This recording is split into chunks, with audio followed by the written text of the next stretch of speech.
if you're making stir fry, you cook the meat first and then the vegetables. Discipline in this analogy is vegetables. It doesn't come first.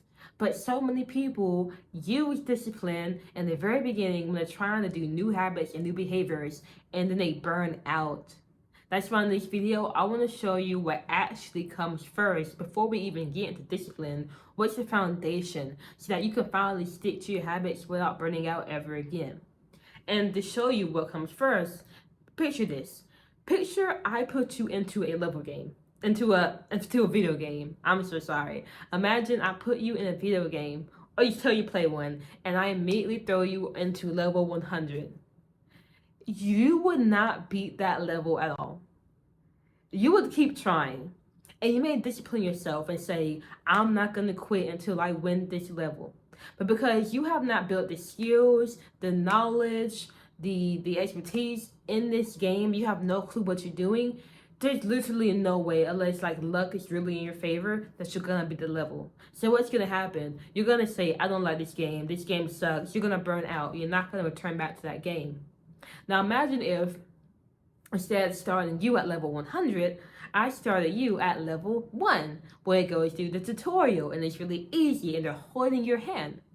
Well, then you would be able to scale up level 2, level 3, level 4, level 5, all the way up to 100. Where before you're burning out and it sucks, now you're at this level where you can handle that level and you can actually beat it. Let me pause the video real quick because my nose is itching and I just need to get in it. Okay, I'm back. But anyway, going to level 1, that would really allow you to stay within the game. Now, most of us, this doesn't come natural. We don't think about going from where we are to one step higher. We think about where we are to the big gap, like to the big thing we want to be at, and just try to go there. Like, I'm no different. I remember back in high school, there was this woman walking in the gym, and she had these big like arms, like I'm talking muscular. And I go with her and I'm like, how do you get those and how do I get and beat some of those too? And she took me over to this rope machine. We had to like hold these balls and like just pull the machine down, the rope down. And she told me she did 100 4 times a week. And I'm like, okay, bet. So she walks away, I grab it, I did 100. I felt the pain, I felt the burn, I suffered, and I never did it again. I never went back, never. Why? Because that was too much. It was way too much. And I saw what I wanted, those big arms, and thought, I want it right now. Let me go ahead and just do what she's doing right now, while realizing that's not it. So if I truly had wanted to get there, the level 1 for me would have been just doing 5. And then I'm done. And just consistently showing up to do 5 until doing 5 is a habit, and then building up some more, right? So you can keep picking levels of effort that you're not used to, that you can't sustain, and continue burning out. Like that's a choice you can continue to make. You've been making that choice up until now, but you know there's different choices you can make. So if you don't want to make that choice anymore, you can make a choice of picking a level that's right at the edge of your comfort zone that allows you to grow, and then picking another level and another and then another until you're finally where you want to be.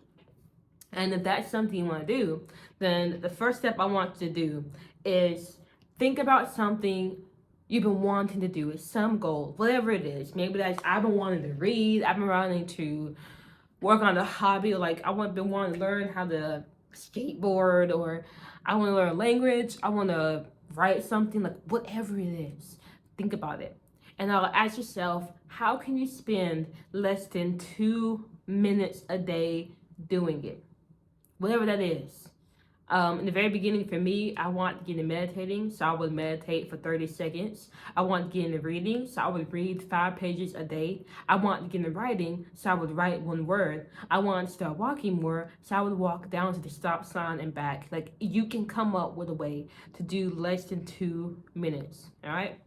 Now, once you've made up the goal in 2 minutes, you want to make a plan. So think about the behavior you need to do for that goal, right? So when I told you I want to write, I would just write 1 word. I wanted to read, so I'd read 5 pages. I wanted to walk, so I walked down to the stop sign. Now, what would be a plan? So, a plan can be you linking that behavior to a time or an event, right? So, for example, I want to read. So, my plan was when I drink water, which is an event. An event is something you already do. And I drink water in the morning. Every morning I drink water. So I said, when I drink water in the morning, then I will read 5 pages of a book. That's simple.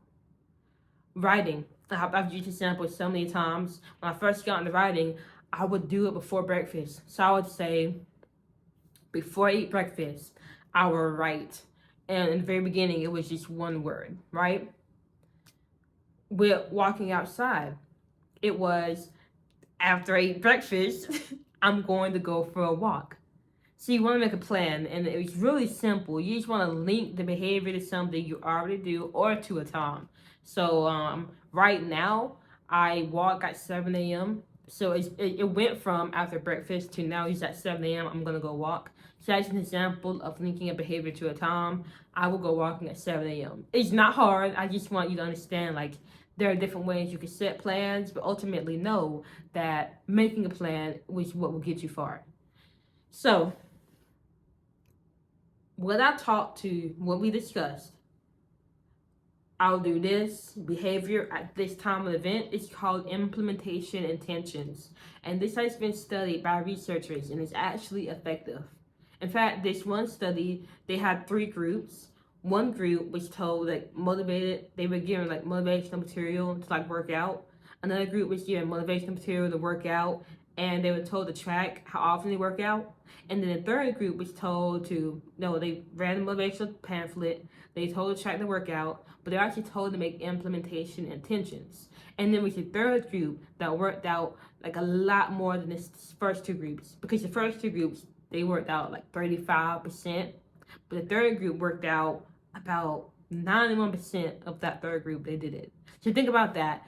Just by writing implementation intentions, your success rate goes from 35% of you doing it to 91% of you doing it. Like, that's freaking crazy. And I mean, I'm doing the same thing for shooting hoops. Like, I'm getting into basketball, and my implementation intention, or I can even go to the whole goal for you. So the goal is I want to shoot around the world in less than 10 minutes. The behavior is shooting hoops. The plan is after I have breakfast, because now I don't need to like go walk after breakfast. I have a set time for that. That was something in the very beginning, but I've advanced by now, so I've put something else there. But I put after I eat breakfast, I will go out and shoot hoops. But on the days where I'm working and I can't really go out, I would say after at 5:30 p.m. or after work, I will go out and shoot hoops. So I have my goal, my behavior, and my implementation intention. And now I want to challenge you to do the same thing. Put your goal, your behavior that you'll do to work on the goal, and the implementation intention you'll do to do the behavior. I know that was so many words, but put that in the comments because I want to see how serious you are. Now, a side note, if you got anything valuable from this video so far and you're liking what you're hearing, then go ahead and hit that subscribe button because I make more videos and whatever. Now, you may be wondering, in the beginning I said don't do more than 2 minutes of the behavior. You may be wondering why not more than 2 minutes. And it's just because you want to build momentum in the beginning. You don't want to set the bar too high because that, like I said, is going to burn you out. But if you only go for 2 minutes every day, you actually do that. You'll build momentum. And then once the habit forms of you showing up to at least do something, then you can stretch out those 2 minutes to 15 minutes, 25 minutes, 30 minutes, an hour, 90 minutes. But you want to get that baseline first of you showing up. And I still follow the 2-minute rule. I mean, a week ago, I did not want to go for a walk. I just did not. I didn't feel like leaving the house. But I told myself, okay, well, I'll just stand outside for 30 seconds in the sunlight. That was my 2-minute rule being used. And so I went outside and ended up walking. So it's like, you can use this 2-minute rule when you don't feel like doing something, and that will actually help you do something. Because 2 minutes or 30 seconds is a lot better than 40 minutes of walking. So hopefully you wrote down your plan and you put it in the comments. But if you didn't, At least if you wrote down your plan on your notes app, make that your wallpaper so you'll always see it. The more times you see the thing you're working towards, it'll stay on your mind, and that will influence your behavior when you have free time. Like, oh, yesterday I had some free time, and I was like, what should I do? And the thought came, oh, call your brother, because I wrote down I want to call my brother, and had seen it so many times I picked up my phone that it just boom, right? And that's what's gonna happen to you. If you wrote it down on a piece of paper, just put paper somewhere you'll see twice a day. That's why I have my goal board right here. I see it in the morning and I see it at night. So I'm constantly looking at my goals. And not only that, but I have it on my phone as well. So I'm constantly looking at it. Now you are stepping into a new level. I want to let you know, like, this stuff, it seems like, who cares? Why does this matter? But the high achievers do this type of stuff. They make these small changes. They make these small things. They make these plans. And that influences their behavior. And they are the ones who get what they want. And the people who aren't, the people who don't make a plan, who aren't intentional, who don't think about the behaviors and make implementation intentions and just put in that bit of effort, they're the ones who are low achievers and who look up at the people who are doing big things and think, oh, they're just born that way. Oh, they got lucky. Oh, this, that, that. They'll make every excuse except looking themselves in the mirror and saying, maybe it's me. Maybe I'm the reason I'm not where I want to be, right? So you can decide who you want to be. Like, ultimately, I'm just here to kind of help you along the way and push you in the direction that will most benefit you. But ultimately, you got to make that choice. If you want more videos like this, subscribe. I'll see you later.